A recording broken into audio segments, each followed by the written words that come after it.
अलैकुम वरहमतुल्लाहि वबरकातुहू। उम्मीद करती हूँ कि आप सब लोग खैरियत के साथ होंगे। आज हम लोग इस वीडियो क्लिप के अंदर बात करेंगे जिगर की चर्बी के बारे में, यानी फैटी लिवर जो है वो क्या होता है। इसके ऊपर पहले भी मैंने डिटेल से एक वीडियो बनाई है। फैटी लिवर असल में जिगर की चर्बी जिसे कहा जाता है, इसी को हम लोग फैटी लिवर भी जो है वो कहते हैं। ये एक ऐसी हालत होती है जिसमें आपके जिगर पर, आपके लिवर पर, यानी फ़ैट की एक लेयर जो होती है वो जमा होना शुरू हो जाती है, जो कि आपके समझ लीजिए कि लिवर के वर्क को स्लो कर देती है। आपके लिवर को जिस तरीके पर वर्क करना चाहिए वो उस तरह से वर्क नहीं करता, और बहुत से ज़रूरी चीज़ें जो कि उसको बनानी चाहिए वो उनको बनाने में सुस्ती दिखाने लग जाता है। ठीक है।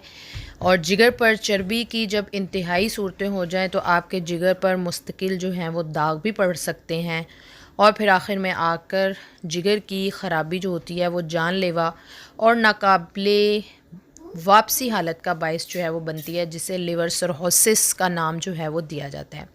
इसलिए अगर आप में से किसी को भी फैटी लिवर डायग्नोज हो तो टाइम पर इसको ज़रूर ट्रीट कीजिए।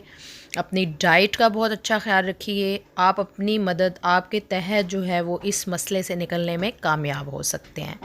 ठीक है जी।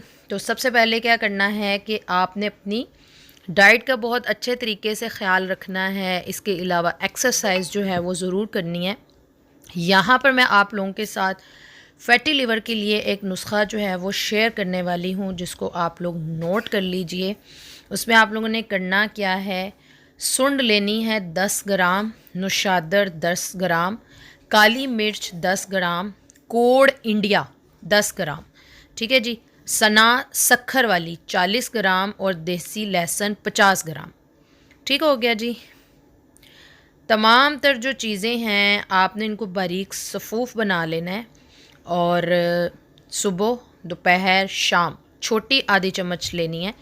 इसके अलावा अपने खाने के साथ में एक चटनी का इजाफ़ा कर लीजिए, जिसके अंदर अदरक, लहसुन, प्याज, टमाटर, अनारदाना, पुदीना, धनिया, हरी मिर्च, इसको कूटकर चटनी बनाकर रख लें और हर खाने के साथ इसको इस्तेमाल करें।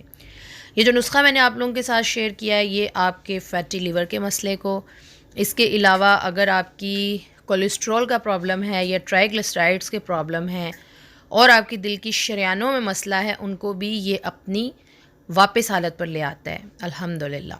दुआ में याद रखिए। मज़ीद अच्छी से अच्छी वीडियोज़ के लिए चैनल को सब्सक्राइब करना मत भूलिए। अस्सलामु अलैकुम वरहमतुल्लाहि वबरकातुहू।